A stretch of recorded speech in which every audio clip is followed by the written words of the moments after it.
This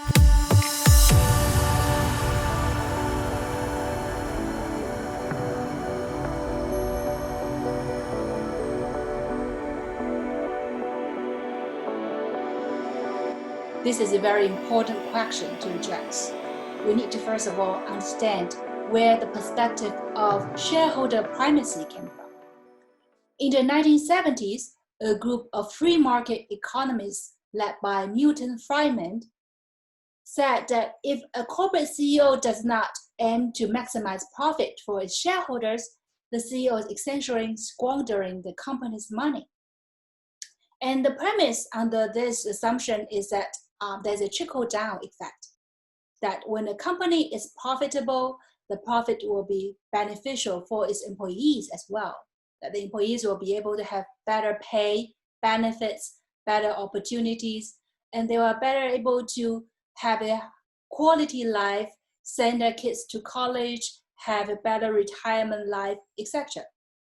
But in the implementation of this shareholder primacy, we often see the side effects, especially in changing people's mindset into an either-or mindset. Although shareholder interest is definitely important, but it shouldn't be viewed as an either-or in comparison with the employees or the customers. They need to be considered both and. Right? That is, the employees, customers, and shareholders' interests do not necessarily need to be in conflict with each other, but they can be aligned and mutually beneficial. In fact, the past several decades, under the premise of shareholder primacy, we see that often corporates tend to view the multiple stakeholders as conflict of interest. And as a result, the society is turned upside down. Let's first of all look at the employees. If a corporate views employee as a cost to the organization, that they want to maximize profit by reducing the cost, then essentially the employees will be minimized in terms of their pay, their benefits and well-being. While at the same time, the corporate will require them to work the longest hours and the highest productivity level possible. Right? So what's the consequence of that?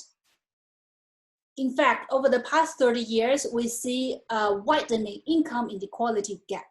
We see that the bottom 50% of people actually experience a stagnation or even a decrease in their wealth, while the top 1%, we see an increase of 300%. And that's the current state. In this premise, if we continue doing things the way you used to do it, this gap can only get bigger, and that is unfortunate. And one thing that we learned from COVID-19 recently is that oftentimes the essential workers are the ones who have to go to physically present for their jobs, the warehouse workers, the healthcare workers, etc. And they are significantly underpaid. And if they continuously to be underpaid, even more so in the future, it's going to be detrimental to the society because they are the essential workers of our society. The good news is that some companies that don't view employees as a cost to be minimized, they actually invest in the well-being of the employees, they tend to do better over time. In fact, employees' perceptions of how a company is being managed is predictive of the corporate's financial performance several years later. A survey done by the Global Gallup suggests that for average big companies, the majority of employees are actually either not engaged or actively disengaged.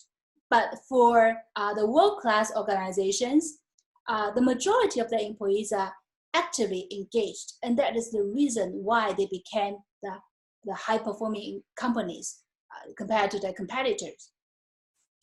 And there are numerous other studies in the human resource management field that have shown that companies that invested in high-performance work systems, namely these companies pay their employees above the market, despite that they were able to pay them lower, and they invest in opportunities to train them, to give them growth, advancement, etc., and give them respect and trust, they actually perform better over time.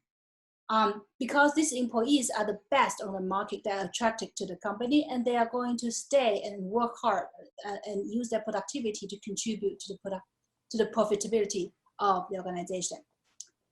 So employees' interest and shareholder interest are essentially aligned and could be effectively aligned. Second, let's look at the customers.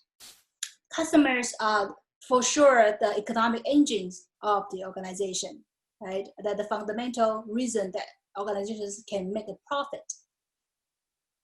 Indeed, research has shown that a 5% increase in customer loyalty can produce profit increases for organizations from 25% to 85%. And which customers are loyal? The ones that are delighted by the value of the product or service that they receive from the organization. In a study conducted at Xerox, they found that customers who gave Xerox a 5 rating, they were actually 6 times more likely to repurchase Xerox products than customers who give them a 4 rating. So just satisfying customers is not going to be profitable, but delighting customers well. And these customers are considered the apostles of the company. And on the contrary, the ones that are turned off by the organization, they became the terrorists of the organization. And they will take advantage of any opportunity they have to badmouth for the service or product that they receive at the organization.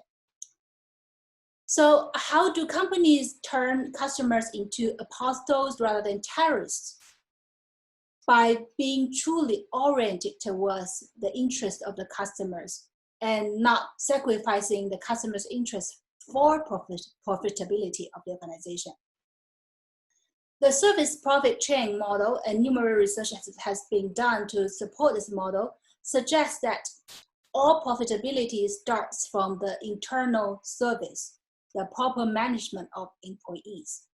So by providing them with the right tools, opportunities, support, incentives, so that employees are well served in a good position to provide good quality product and services to customers.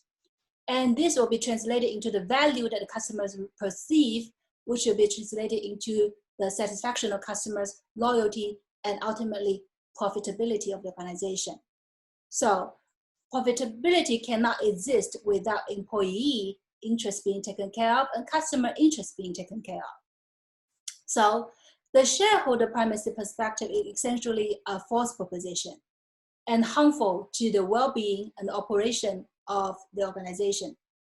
And we need to, instead of viewing them as either or, we need to take a more encompassing open mindset, which will be able to effectively align the interests of employees, customers, and shareholders. And at times when there may be conflict of interest among these different stakeholders, it is better off for the company to focus on the long-term profitability, not just the short-term profitability. The company should take care of the employees, being truly concerned about the well-being of the employees and customers, and which will be translated into long-term profitability, despite it may sacrifice short-term profitability of the organization. So in sum, the multi-stakeholder perspective suggests that all stakeholders of a company can be effectively aligned and should be taken as a whole rather than as an either or conflict of interest.